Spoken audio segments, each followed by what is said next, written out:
فصل فی القمر سپوږمۍ د سپوږمۍ یو د سپوږمۍ د وجود نه بحث کوي یو د دې سره چې زموږ کوم حساب هغه متعلق دی په هغې اعتبار سره بحث کوي ٹھیک شو نه په کوم د میاشتو د ورځو حساب کتاب چې ورسره زموږ متعلق دی یا احکام چې ورسره متعلق دي نو هغې اعتبار سره د دې پېژندلو د مسلمان لپاره ضروري چې دغه دې خامخا پېژني د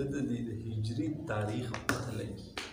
سپوږمۍ د تاریخ پته دې ورته لګي د میاشتې پته دې ورته لګي د کال پته دې ورته لګي پوه شوې او هر چې د دې د وجود متعلق هغه بحث دی نو هغه یو ساینسي بحث دی لازمي فرض نه دی ضروري نه دی او چې دا سړی زده کړي نو د هغې مقصودي بحث دپاره یو مقدمه ګرځي مقصودی بحث دوبارہ یو تمہید گرزی یو مقدمہ گرزی قمر یعنی چاند حیات قدیمہ میں ایک تھا یعنی یہ ہمارا چاند جو قمر ارضی کہلاتا ہے اسی طرح شمس یعنی سورج بھی ایک تھا یعنی وہ شمس جو ہمارے نظام شمسی کا مرکز ہے قدیم حیات کے ماہرین اس شمس اور اس قمر کے علاوہ کسی دوسرے قمر اور شمس کے وجود کی قائل نہ تھے لیکن جدید حیات جدیدہ میں دونوں کی تعداد بہت زیادہ ہے فلکیات جدیدہ حیات جدیدہ ہوئی چې د دې تعداد انتہائی سیوا دی چنانچہ سائنسدانوں کے نزدیک صرف نظام شمسی میں چاندوں کی تعداد 165 سے زیادہ ہے زموږ په دې سولر سسٹم کې په نظام شمسی کې د 165 نه سیوا سپوږمۍ نور نظامونو ته خو پسې ځي نو هغه پرې ده بعض سیاروں کے گرد کئی چاند گردش کرنا ہے اسی طرح رات کو نظر آنے والے کئی ستارے سورج کی حیثیت رکھتے ہیں شپې چې دا بې شمار ستوري دي په دې کې دنیا ستوري داسې دي چې د نور حیثیت لري د نور نه غټ غټ پکې شته او د نور په شانتې نظام لري لکه نور چې د سیارو دا نظام لري د نور رنګې ګرمي ده پکې د نور رنګې رڼا ده پکې زموږ نه ډېر لرې دي چې موږ ته ځکه هغه احساس د هغې د رڼا یا د هغې ګرمایش د دې نه کېږي یا د هغې نظام اسی طرح رات کو نظام کئی ستارے سورج کی حیثیت اور اپنا نظام سیارات رکھتے ہیں ہر ایک ستارہ اپنے نظام کے لیے شمس ہے بس سورجوں کی تعداد بھی بہت زیادہ ہے اور چاندوں کی تعداد بھی کم نہیں زمکې سطح چې ده شو نه د دې په سطح باندې هغه زموږ په سپوږمۍ باندې ګوره هوا نشته اوبه بې نشته د دې دا سطح هم د دې ځمکې په شان دی غرونه دي کندې دي لوړې جوړې دي پوه شوې ځمکه د دغې غرونو نه او د لوی میدانونو نه او د غټو کندو نه او د دې نه عبارت ٹھیک شو نه موږ ته چې د شپې په دې کې د داغونه ښکاري بلکل پاک موسم وي د څوارلسمې سپوږمۍ ګوره ورته داغ ورته پکې ښکاري دې کې دا لوی کندې دي جوړې کندې دي چې په دې کې خو خپله رڼا نشته خو د نور رڼا ملېږي او موږ ته د هغې هغه عکس راځي هغه راته راپاس کېږي نو په دې کې دومره غټې جوړې کندې لکه په ځمکه باندې دلته یو کویې وکړې جوړ کویې وکړې تکه سپینه ورځ یې بره لاندې به کې تکه توره تیاره نه وي دومره غټې کندې دي پکې په سونو کیلومیټره هغه جوړې او غټې چې هغې ته بیا رڼا نه وردننه کېږي تیاره ښکاري نو د هغې هغه تیاره مونږ ته دغه تور داغونه پوه شوې یا دام د غرونه دي د غرونو لوی سلسلې دي د هغې هغه سوري چې دي هغه مونږ ته دلته د داغونو په شکل کې ښکاري او یا داسې نور تور غرونه او تور میدانونه دي پکې د سپین سیز نه هغه دوره داسې رنګونو والا دي او داسې تور دي چې د هغې نه هغه رڼا پوره نه راپاس کېږي نو موږ ته ځکه هغه داسې د داغونو خړ غوندې کې راښکاري دقیقه په دې ټول کې وي چاند کی سطح میں بے شمار پہاڑ ہے ٹیلے ہیں پست و گہری جگہ ہیں پہاڑوں کے مابین وادیاں ہیں لوی میدانونه بے نور نشانات علامات आतशफशां पहाड़ों के दहानों के मुशाबे बेशुमार दहाने और सैकड़ों मील तवील बेशुमार गहरे शिगाप और गड़े सऊन मिला घटे घटे कंदे और कुयान। माहिरीन ने बड़ी बड़ी दूरबीनों के ज़रिए चाँद की सतह को नहायत गौर से देखने के बाद कहा है कि चाँद के उस रुख पर जो हमारी तरफ है आतशफशानों के गहरे दहानों की तादाद 60,000 से ज़्यादा है। 60,000 ना सेवा दी प्यारे दे मखबाने चिदा दागुन दी में चाँद की सतह पर हमें कुछ तारीक दाग नज़र आते हैं, जैसे अरबी में मह कहते हैं। ये दाग दर हकीकत दो चीज़ें हैं। अव्वल पहाड़ों और टीलों के तारीक साए, दागे सूरी और जिनसे सूरज की रोशनी मुनक़स नहीं होती। ज़मीन पर तो साए में भी अच्छी खासी रोशनी मौजूद होती है, क्योंकि ज़मीन पर हवा मौजूद है। हवा में बुखारात और गर्द गुबार के बेशुमार छोटे छोटे ज़र्रे होते हैं। ये ज़र्रे छोटे छोटे आइनों का काम देते हुए सूरज की रोशनी मुनक़स करते हैं, और यही ज़र्रे जब साए में पहुँचते हैं तो इन ज़र्रात के तोफ़ैल साए में भी रोशनी पहुँच जाती है। लेकिन चाँद पर हवा मौजूद नहीं है, इसलिए वहाँ दिन के वक़्त भी साया में रात की सी जुल्मत होती है। रणा निश्ता तो जो बकम से सो रहे थे अंतम दशपी बशांति भी हथियार रही, क्योंकि हवा वे न हवा हो गया तो मुख्तलिफ ज़र्रात और नमई और दिन मुरक्कब है ना अगर बिया अगर ज़र्रात मर्रात बजा कर रणा ना अगर तैयारी तुम अगर रणा और मुंतकिल कवला, लेकिन दगा भी निश्ता दे नो चिकम जमीन तैयारी जो बस कसम तैयार होती पोशे भी। हाँ, चाँद पर यही साए हमें तारीक दावों की सूरत में नज़र आते हैं। ये चाँद के सियाह दावों का पहला सबब। दूसरा सबब वो वसी मैदान है जिसमें आतशफशानी मादा पैदा हुआ है, और वो मादा चूँकि सियाह है इसलिए इससे सही तौर पर आफ्ताब की रोशनी मुनक़स नहीं होती, और वो हमें सतह कमर पर सियाह दाग की तरह नज़र आते हैं। कोई भी करना भला खबर है हुजम दे हुजम परुन वाले जो चाहते हुए देखी डंबर ठीक है ना उसी जगह डंबर दवाई देखी नो। चाँद ज़मीन से बहुत छोटा है, ज़मीन का हुजम कमर के हुजम से 49 गुना ज़्यादा है। पगटवाली के पगड़ डंबर के जुमका मैंने सोरा कटला 49 यानी कदा जुमका सतह पादी के उधर टोल रहो करी ठीक छो ना दन्ना उनकी सोच पगमई जाइशी 49 पगमई जाइशी नवर मुंबई ने जुबाई की सोरस मकी जाई 15,000 वेगा ना तकरीबन बदे की 49 पगमई में बदे की दन्ना जाइशी के दा बाल तब वो कर बिल्कुल बाल दिन जोड़ के यो सतह ये और दन्ना सने इसो दे जुमकी अगर डंबर जदे अगर द स्पोगमई द अगर डंबर 49 गुना सेवा दे आते 49 गुना कम शो। बस अगर जिस्म ज़मीन को तकसीम करके इससे 49 टुकड़े बनाए जाए तो इनमें से हर एक टुकड़ा हुज्म कमर के बराबर होगा। ठीक छो ना दा खबर दे या बदिसी हुई जी मिसाल 49 स्पोगमई रावंडे के लड़े न बस जुड़शी वज़न।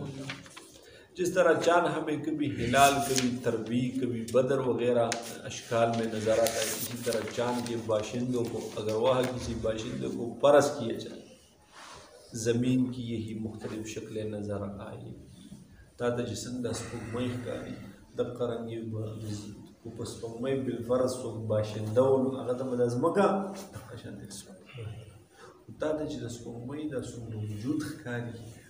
दी वजूद पर 49 गुना घट ब अगर दज़मक वजूद यानी बिल्कुल के दज़मक दा हिलाल अगर शक्ल की करना पीखी द नवी मियाशी अंत बस मुंबई मौजूद है ज़मक ना दागे वजूद पर एतबार माने हिसाब के द मियाशो जी बिल्कुल द हिलाल अगर शक्ल इनो किताब खोले कर देशी अगर हम तो जिक हिलाल खैर जिदा 49 गुना की दौरा कटा की या कि मिसाल बताओ सवाल रस्म इस पंग में सुरख को लगटे खराना नहीं सड़े बगिलारे तुसे पता कैसे निकले मुझे दगा दूर ही तकरीबन करना जिदा तो 49 गुना की दूर 49 गोले रायोज़ के उदिशी महामख की में वराना डेर शीगा ठीक है ना मुझे संगीता दास पंग में कल नराय कल تربی حالت کې کله پل موندره ته ښکاري داسې د سپوږمۍ باشندګانو ته د ځمکه هم ښکاري بالفرض که هلته باشنده وي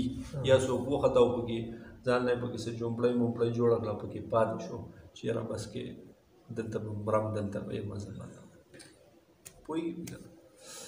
وزن د سپوږمۍ چې دی دا بیا هغه الغرض یہ تو حجم کی نسبت تھی باقی وزن قمر کا معاملہ اس کے خلاف ہے ماہرین کہتے ہیں کہ اگر 81 چاند جمع کیے جائے تو ان کا وزن وزن ارض کے برابر ہوگا حجم په اعتبار داغه پیړلوالي داغه ډمبر په اعتبار خو دې موږ 49 ګنا غټو په تله کې د وزن کې بیا 81 ګنا درانه یو لیکن د ځمکې هغه ماده چې کومه ده د خاوره ګټه ده دا د هغې دغې مادې نه لږه درانه ده سپوږمۍ د هغې مادې نه څه ده درانه 81 سپوږمۍ دا په تله کې یو طرف ته کېدی او یو ځمکه بل طرف ته کېدی نو وزن به یې صحیح نو سپوږمۍ ته 81 ګنا کمه ده او ځمکه ته 81 ګنا هغه سیمه ده دقه یې دغه شو ماہرین کہتے ہیں بے دغه چاند کا قطر 2160 میل ہے دې ټوټل قطر سوره دی قطر مې ته ویلو کنه دې ځای نه تیر شي مرکز نه پاس شي ول سطح ته خط مستقیم هغه راوګاږي د دې سپوږمۍ قطر سوره دی 2160 د ځمکې هغه غیر رداس 6000 د پاسه وکنه نو هغه قطر خو بیا د 12000 د پاسه تقریبا د 13000 د پاسه جوړېدو او د دې هغه د سپوږمۍ او قطر هغه 2160 دی بس چاند کا قطر زمین کے قطر کی چوتھائی سے کچھ کم ہے ماہرین کہتے ہیں کہ چاند کی جاذبیت قوت کشش بالقوت ځمکې مو ویلی چې ځمکې کې یو قوت کشش پروت دی قوت ثقل ورته هم وایي یا ورته هغه ګریویټي فورس هم وایي قوت جاذبیت ورته هم وایي داسې په نور کې هم دی د نور هغه د ځمکې نه 15 ګنا سیوا دی دلته چې یو شی 1 کیلو دی نو چې په نور باندې ودرېږي ولته وزن کې 100 کیلو وي 15 کیلو او د سپوږمۍ قوت جاذبیت زموږ نه کم دی بیا د ځمکې نه څه دی کم دی پس زمین کی قوت کشش چاند کی قوت جاذبیت سے 6 گنا زیادہ ہے د ځمکې نه دې څومره دی دلته چې یو شی تلې او هغه شپږ منی نو چې ځمکې سپوږمۍ ته تله وخېږي او دغه شی ځان سره ووسي هلته یې تلې نو څو منه یو پوه شوې بل څومره چې قوت جاذبیت دا ګرځېدل چې وي دا هم د دې په اعتبار سره دلته چې ته قدم اخلي که نه دا کوم قدم باندې چې ته څومره فاصله تویږي نو د دې هغه زموږ د څومره کم دی 6 ګونه نو دقه یو قدم د ځمکې دا قدم چې په سپوږمۍ والي نو 6 د دې مړي 6 فاصلې ورې توی کړي یو قدم چې دلته والي بله خوا به د هغه ځای ته رسېدلي پوهېږي بیا که د نور د پاسه ګرځي دا په یو قدم کې چې ته څومره فاصله توی کې 15 قدمه به دې سیالي الو به د فاصله توی کې د خپې به دې سم باندې ښه تیزي به پوهېږي په دې خبره اکثر کله کله لیدلي چېرته په ویډیوګانې یا بس کې که نه په سپوږمۍ باندې هغه سړی ګرځي نو د یو خپه دلته کېږي بله یار ځای ته شي ټیک شوله او په مخه داسې په هوا کېږي که داسې هغه ټوپ نه وي خو د ټوپ په شانتې جوړېږي لکه هلته قوت جاذبیت کم دی ټیک ده داسې د څیزونو وزن چې دی هغه هم هلته کم هلته چې یو شی دړی دی نو چې دلته یې راکوز کړي نو کیلو نه هم کوي اوبو کې بیا که داسې ځمکې نه لږ هلته بیا کم شي چلو دلته راځه اوس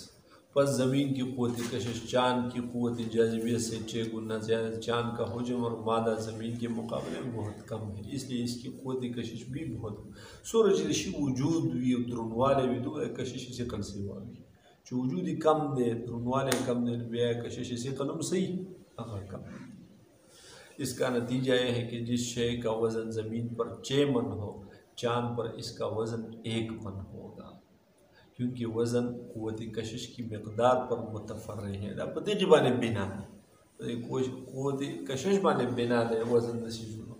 इसी तरह जो शख्स ज़मीन पर ऊपर की जानिब 1 गज़ छलांग लगा सकता है, वो शख्स उसी क़ुव्वत से चाँद पर बड़ी आसानी से 6 गज़ ऊपर छलांग लगा सकता है। तो जो टोप की दिसी असोरच होते इधर ऐसी तो जब का टोप तो बस पम्मुई में नदी पर शुपक बुटना बा दिसी लगे मिसाल बताओ दे कोड़ो मोड़ो दी जरूरत ना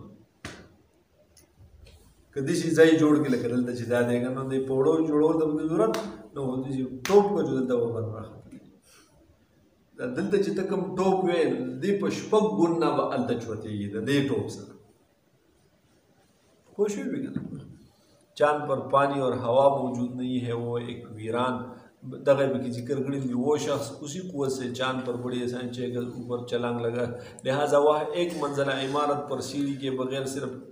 चस्त लगाने से इंसान पहुँच सकता है। जिस टूब की बस रसीदलेशी पौड़ो मोड़ो तब की जरूरत नहीं।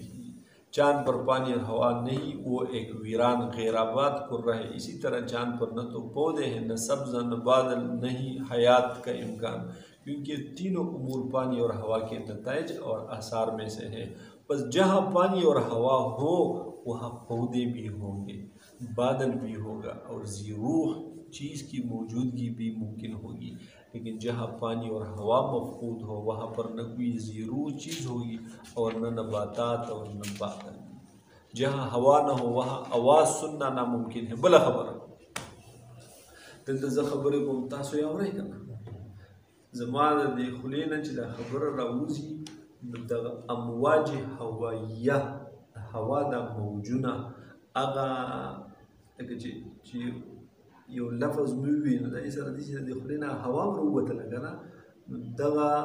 हवा लाड़ स्ता द वब दन दे पर्दे सर टच उता द ज़माना दे आवाज़ एहसास होशी कोई के भी करना ची सही हुई और चावी कलारी भी कतीजी भी कसबला वाला कोई भी दा हवा अल्तनिश्ती अल्त बदल दस्ता सर ख्वात रसर दा मन करे नास्ते हो तो लाउड स्पीकर अगर डीजे बट पसेरा वाला उम्मीद है जानता अगर लाउड स्पीकर वाला गो बिया बिम दे औरी दकता हवा निश्ता जिस्तागा द अल्फाज अगा अमवाज हवा यू से द वक्त पर दूसरा टच कोई के भी नो अल्ता आवाज़ न सड़े में निश्चित हो रही हाँ स्पंगमई भी अब फासिला मशहूर तो यह है कि ज़मीन से चाँद का औसत फासिला 2,40,000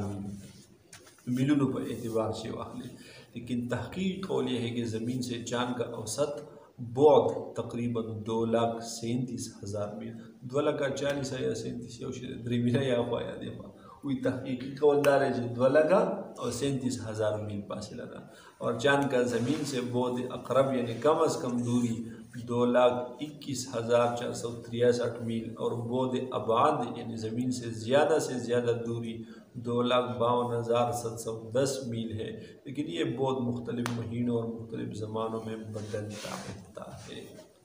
ऐसे कि बदली गिरावटी थी कोशिश दमाओ तक वही लगा हाँ।